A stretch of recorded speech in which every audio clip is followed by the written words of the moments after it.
আসসালামু আলাইকুম। Technique easy এডুকেশনের পক্ষ থেকে নবম দশম শ্রেণীর শিক্ষার্থীদের জানাচ্ছি শুভেচ্ছা। আজকের পর্বে দেখো আমরা কিছু নৈমিত্তিক সমাধান করি। কি বলছে, ফুসফুস থেকে অক্সিজেন কোন প্রক্রিয়ায় রক্তে প্রবেশ করে। এখন আমরা জানি ফুসফুসের ভিতর দিয়েই হচ্ছে কার্বন ডাইঅক্সাইড অক্সিজেন যাতায়াত করতে পারে। এখন এই যে অক্সিজেন ব্যাপন প্রক্রিয়ায় রক্তে প্রবেশ করবে কিভাবে বলো তো। এই যে আমাদের ফুসফুসে যখন তুমি গ্রহণ করতেছো বাতাস, সেক্ষেত্রে অনেক বেশি পরিমাণ বাতাস আমাদের ফুসফুসে আসে, কিন্তু রক্তের কোষগুলাতে মানে রক্তের মাধ্যমে প্রবাহিত হয়ে যে অক্সিজেনগুলো গেছিল ওগুলা কিন্তু ওখানে যে কাজ করার মাধ্যমে মানে শ্বসন প্রক্রিয়া সম্পন্ন করার মাধ্যমে কার্বন ডাইঅক্সাইডে পরিণত হয়ে গেছে। তার মানে এখন ওই ফুসফুসে তোমার অক্সিজেনের পরিমাণ বেশি আছে এবং কোষগুলোতে অক্সিজেন নাই।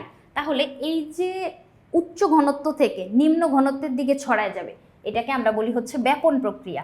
ব্যাপন প্রক্রিয়ায় কোনো একটা অণু দ্রব্য পদার্থটা দ্রাবকের ভিতর আমরা কি দেখি, মানে দ্রবণের ভিতর দ্রাবক দেখি এবং দ্রব দেখি। ওই যে দ্রবটা অথবা দ্রবক না বুঝলেও সমস্যা নেই, সেক্ষেত্রে এই যে তোমার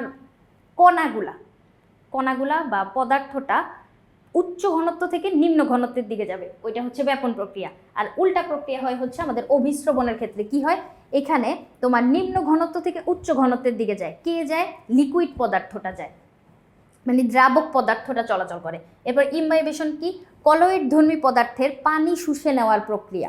কলয়েড ধর্মী পদার্থ বলতে আমরা হচ্ছে জিলাটিন, স্টার্চ এগুলাকে বুঝতে পারি। জিলাটিন, তারপরে হচ্ছে তোমার স্টার্চ, এরপরে হচ্ছে সেলুলোজ, এগুলো হচ্ছে আমরা ইমবাইবেশনের উদাহরণ হিসেবে বলতে পারি। এরপরে দেখো প্রস্বেদন কি, প্রস্বেদন হচ্ছে উদ্ভিদের অতিরিক্ত পানি বাষ্প আকারে বের করে দিয়ে অতিরিক্ত পানির চাপ থেকে মুক্ত হওয়ার প্রক্রিয়া। তাহলে এই সবগুলো প্রক্রিয়া আমরা বুঝলাম, যেখানে ফুসফুস থেকে অক্সিজেন কোন প্রক্রিয়ায় রক্তে যাচ্ছিল, ব্যাপন প্রক্রিয়ার মাধ্যমে। এরপরের প্রশ্নটাই যাই, দেখো কি বলছে, মাংসের দোকানে বিক্রেতারা স্পঞ্জের মতো নরম হালকা লালচে রঙের একটি অঙ্গ ঝুলিয়ে রাখে, এই অঙ্গটার নাম কি। এখন দেখো স্পঞ্জের মতো যখন বলে দিল, স্পঞ্জ শুনেই আমি বুঝতে পারতেছি এটা হচ্ছে আমাদের ফুসফুসের কথা বলছে। হালকা লালচে রঙের, এটা হচ্ছে আমার ফুসফুস। এখন এই যে ফুসফুসটা এটা স্পঞ্জের মতো কেন হয়, এখানে ভিতরে তোমার কোটি কোটি বায়ুথলি থাকে। বায়ুথলি তুমি শুনলেই বুঝতে পারতেছো এই থলির ভিতরে কি আছে, বাতাস আছে। এটাকে তুমি চাপ দিলে এটা চুপসায় যাবে, আবার ছেড়ে দিলে বাতাস প্রবেশ করে আবার ফুলে উঠবে। তাহলে এই যে স্পঞ্জের মতো অংশ, এটা হচ্ছে আমাদের ফুসফুস। এখন ফুসফুস কোন প্রক্রিয়ার অংশ, শ্বসনতন্ত্রের অংশ। ফুসফুস হচ্ছে শ্বসনতন্ত্রের একদম মেইন যে অর্গানটা, এটা আমরা বলতে পারতেছি। তাহলে ফুসফুস হচ্ছে শ্বাসক্রিয়ায় সাহায্য করে বা শ্বসনতন্ত্রের অংশ। রেচন বলতে হচ্ছে আমাদের বর্জ্য পদার্থ নিষ্কাশন করার প্রক্রিয়া, মূত্র তৈরির প্রক্রিয়াটা। এরপরে পরিপাকতন্ত্র, খাদ্য যে খাচ্ছ ওইটা শক্তি পর্যন্ত যাওয়ার জন্য ভেঙে সরল উপাদানে পরিণত হওয়া লাগবে, ওই কাজটা করতেছে হচ্ছে পরিপাকতন্ত্র। আর প্রতিবর্তী ক্রিয়া কি, প্রতিবর্তী ক্রিয়া হচ্ছে তুমি সেলাই করতেছো, কেমন সেলাই করতে যে সুইটা হঠাৎ তোমার আঙ্গুলে লাগবে, তুমি তাড়াতাড়ি করে হাতটা সরায় ফেলাবা, এটা হচ্ছে প্রতিবর্তী ক্রিয়া। এরপরে রক্তে কার্বন ডাইঅক্সাইড প্রধানত কি রূপে সঞ্চালিত হয়। আমরা জানি কার্বন ডাইঅক্সাইড হচ্ছে বাইকার্বনেট রূপে সঞ্চালিত হয়। এখন এই জায়গাটা আমরা একটু ডিটেলসে পড়াশোনা করব। দেখো এইখানে দেখো এই যে অক্সিজেন কিভাবে পরিবাহিত হচ্ছিল, অক্সিজেন অক্সিহিমোগ্লোবিন রূপে পরিবাহিত হচ্ছিল। দেখো অক্সিজেন রক্তের হিমোগ্লোবিনের সাথে মিলে গিয়ে, হিমোগ্লোবিন হচ্ছে একটা রঞ্জক পদার্থ, হিম যে অংশটা এটা হচ্ছে তোমার আয়রন, যার কারণে রক্তের রং লাল হয়। এখন হিমোগ্লোবিনের সাথে মিলে অক্সিহিমোগ্লোবিন তৈরি করছে। ওই অক্সিহিমোগ্লোবিন একটা অস্থায়ী যৌগ, এটা কিছুক্ষণ পরেই ভেঙে যাবে। দেখো এটা একটা অস্থায়ী যৌগ যেটা মুক্ত অক্সিজেন তৈরি করে এবং হিমোগ্লোবিনকে আবার মুক্ত করে দেয়। এভাবে করে অক্সিজেন পরিবাহিত হয়। এখন এই জায়গাটায় দেখো এতটুকু হচ্ছে কার্বন ডাইঅক্সাইডের জন্য। কার্বন ডাইঅক্সাইড কিভাবে পরিবাহিত হচ্ছে, রক্ত রসের ভিতরে যে পানি থাকে, মানে রস বলতে তো পানি, পানির সাথে কার্বন ডাইঅক্সাইড বিক্রিয়া করে কি করতেছে, দেখো H2CO3 তৈরি করছে। এটাকে যখন আয়ন আকারে আমরা ভাঙবো, দেখো একটা প্রোটন আয়ন পাইছি, একটা বাইকার্বনেট পাইছি। এখন এই বাইকার্বনেটটা আমরা যখন লবণ খাই, সেই লবণের যেই ধনাত্মক আয়নটা থাকে ওই ধনাত্মক আয়নের সাথে যুক্ত হবে। দেখো এই যে সোডিয়াম প্লাস এখানে বাইকার্বনেটের সাথে যুক্ত হয়ে কি তৈরি করলো, সোডিয়াম বাইকার্বনেট। এরপরে পটাশিয়াম বাইকার্বনেটের সাথে যুক্ত হয়ে কি তৈরি করলো, এই যে এখানের প্লাস আর এখানের মাইনাস যুক্ত হয়ে কি করবে, পটাশিয়াম বাইকার্বনেট তৈরি করবে। তাহলে এই যে বাইকার্বনেট রূপে কার্বন ডাইঅক্সাইড পরিবাহিত হইলো, এখানে এটাই তো জিজ্ঞেস করছে যে কার্বন ডাইঅক্সাইড কিভাবে পরিবাহিত হয়, বাইকার্বনেট রূপে। এরপরে আসো, একটা চিত্র দেওয়া আছে, ফুসফুসের একটা চিত্র, তাই না? আর নিচে এক্স চিহ্নিতকরণ করা আছে একটা মধ্যচ্ছদা। এই যে মধ্যচ্ছদা হচ্ছে এক্স। এখন মধ্যচ্ছদা জিনিসটা কি, আবার এই মধ্যচ্ছদাটা আবার সংকুচিত হইলে কি হয় এটা জানতে চাইছে। এখন এই জায়গায় একটা কনসেপ্ট আমাদের ক্লিয়ার হওয়া লাগবে যে আমরা মেইনলি প্রশ্বাস আর নিঃশ্বাসটা চালাই কিভাবে। এই জায়গায় আসো, আমরা একটু আলোচনা করি। ধরো তোমার ফুসফুস, এই যে ফুসফুসটা বক্ষ গহ্বরে থাকতেছে, তাই না? এই বক্ষ গহ্বর এবং উদর গহ্বর, উদর গহ্বর বলতে পেটের অংশের যে গহ্বরটা, বক্ষ গহ্বর এবং উদর গহ্বরকে পৃথক করে একটা পেশিবহুল পর্দা। এই যে এই পর্দাটা, এই পর্দাটাই হচ্ছে আমাদের মধ্যচ্ছদা বা ডায়াফ্রাম। এটাকে কি বলবো? মধ্যচ্ছদা অথবা ডায়াফ্রাম। এই ডায়াফ্রামটা নর্মালি এরকম ফর্মে থাকে যখন মানে আমরা বাতাস প্রবেশ করাবো, মানে যখন আমরা প্রশ্বাস কার্যটা সম্পন্ন করতে যাব তখন কি হবে, এই যে ডায়াফ্রামটা এটা কি করবে, নিচের দিকে নেমে যাবে, সংকুচিত হবে। সংকুচিত হইলে ও সোজা হয়ে যায়, এটা হচ্ছে ওর নর্মাল ফর্ম। এই যে নর্মাল ফর্ম থেকে ও এখন নিচে নেমে গেছে, মানে সংকুচিত হয়েছে। এই যে যখন ও সংকুচিত হইল তখন দেখো তো কি হয়েছে, আমি এতটুকু জায়গা এক্সট্রা পেয়ে গেছি না? এই যে দেখো এটা নিচে নেমে গেছে, তার মানে আমি এতটুকু জায়গা বক্ষ গহ্বরের ভিতর এক্সট্রা পেয়ে গেছি। এখন এই জায়গায় যদি আয়তনটা বেড়ে যায় এবং এদিকে আমাদের কি আছে, রিপ কেস আছে না আমাদের, মানে বক্ষপিঞ্জর, এই যে এরকম হাড়গুলা নিয়েই তো আমাদের বক্ষপিঞ্জর গঠিত হয়।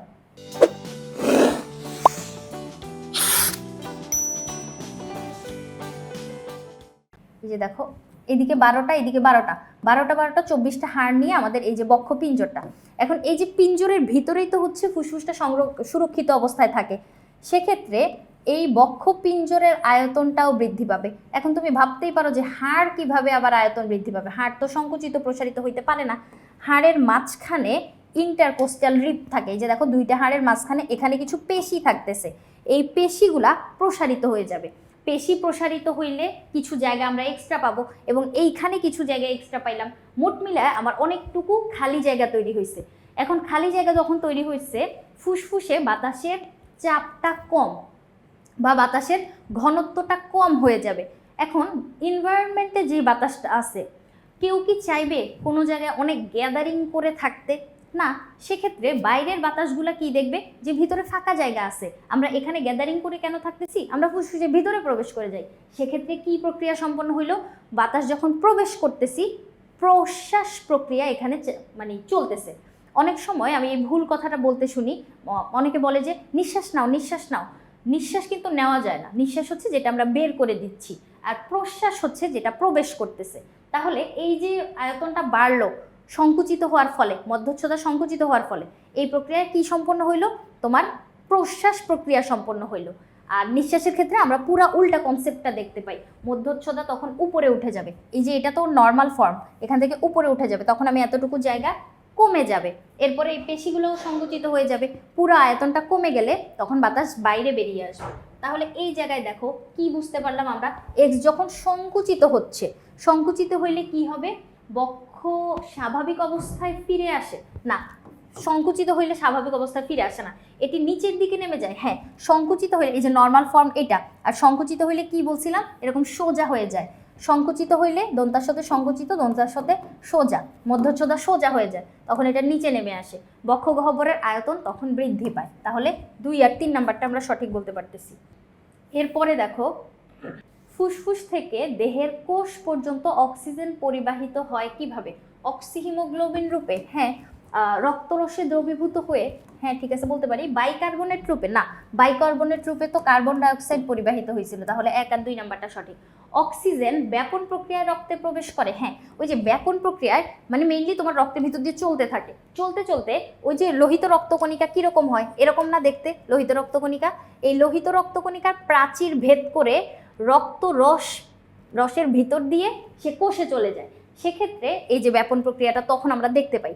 অক্সিহিমোগ্লোবিন তৈরি করে, হ্যাঁ করে, রক্তরসে দ্রবীভূত হয় না, না দ্রবীভূত তো হয়, সেক্ষেত্রে না বলে দিছে, আমরা এই অপশনটা নিব না, ক নাম্বারটা হচ্ছে এখানে আমার সঠিক। এরপরে কি করতেছে দেখো তো, একটা মানুষ চুনের পানির ভিতর ফু দিচ্ছে বা নিঃশ্বাসটা দিচ্ছে, মানে যে বাতাসটা বের হয় ওখানে তো আমরা নিঃশ্বাস বলি, এবং সেখানে কি থাকে, কার্বন ডাইঅক্সাইড থাকে। এই যে কার্বন ডাইঅক্সাইডটা, এটা চুনের পানিকে প্রথমে যখন তুমি নিঃশ্বাসটা দিচ্ছ তখন ঘোলা করে দেয়, এবং পরবর্তীতে অনেক বেশি কার্বন ডাইঅক্সাইড যখন আমরা দিই তখন চুনের পানিটা আবার স্বচ্ছ হয়ে যায়। সেক্ষেত্রে চিত্রের বিক্রিয়ায় পানি কোন বর্ণ ধারণ করবে, স্বচ্ছ হয়ে যাবে, মানে সাদা হয়ে যাবে। এরপরে চিত্রে নির্গত গ্যাস কার্বন ডাইঅক্সাইড পরিবেশে অধিক হলে, তার মানে কার্বন ডাইঅক্সাইড যদি পরিবেশে অধিক হয় সেক্ষেত্রে কি হবে, চলো আমরা দেখি। কার্বন ডাইঅক্সাইড সমুদ্র পৃষ্ঠের উচ্চতা বাড়ায় দিবে। হ্যাঁ, কার্বন ডাইঅক্সাইড কিন্তু একটা গ্রিন হাউস গ্যাস। এই যে গ্রিন হাউস গ্যাস, এটা হচ্ছে আমরা কার্বন আছে এরকম যৌগগুলোকে দেখতেছি, মানে অধিকাংশ কার্বন কি করে, কার্বন মনোক্সাইড, কার্বন ডাইঅক্সাইড, ওরা কি করে, তোমার তাপ ধরে রাখতে সাহায্য করে। সেক্ষেত্রে পৃথিবীতে দিনের বেলা সূর্যের আলোর কারণে যে তাপগুলো আসতেছে, ওই তাপগুলা রাতের বেলা বিকিরণ হয়ে চলে যাওয়ার কথা, কিন্তু এই কার্বন সমৃদ্ধ যৌগগুলা কি করে, এই গ্রিন হাউস গ্যাস, মানে ওরা গ্রিন হাউসের মতো এফেক্ট তৈরি করে এবং ওই তাপটাকে যাইতে দেয় না, তাপ ধরে রাখে।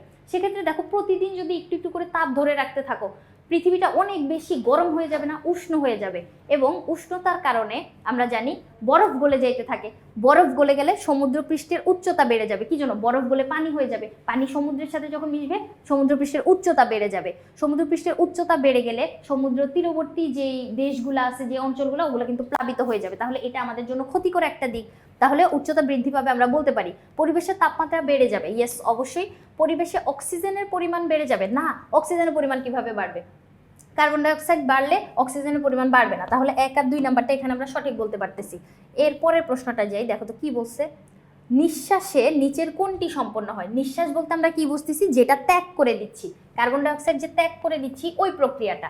এখানে কি হচ্ছিল, আমাদের এই যে ফুসফুস, তার নিচে যে মধ্যচ্ছদাটা ছিল, মধ্যচ্ছদা উপরে উঠে যাচ্ছিল, তার মানে মধ্যচ্ছদা প্রসারিত হচ্ছিল, এই জায়গা থেকে উপরে উঠে যাচ্ছে। তাহলে দেখো, আমার এতটুকু জায়গা কমে গেল না, নর্মাল ফর্ম ছিল এটা, সে আরো উপরে উঠে গেছে, আমার বক্ষ গহ্বরের এতটুকু জায়গা কমে গেছে। তাহলে বক্ষ সংকুচিত হচ্ছে। হ্যাঁ, এটা আমি বলতে পারি। মধ্যচ্ছদা প্রসারিত হচ্ছে, উপরের দিকে উঠলে বা এরকম আকৃতি ধারণ করলে আমরা বলবো হচ্ছে প্রসারিত। আর যদি নিচের দিকে নামে বা এরকম সোজা স্ট্রেট লাইন হয়ে যায়, সোজা হইলে বলবো সংকুচিত। তাহলে এই জায়গায় কি হইল? মধ্যচ্ছদা প্রসারিত হয়েছে।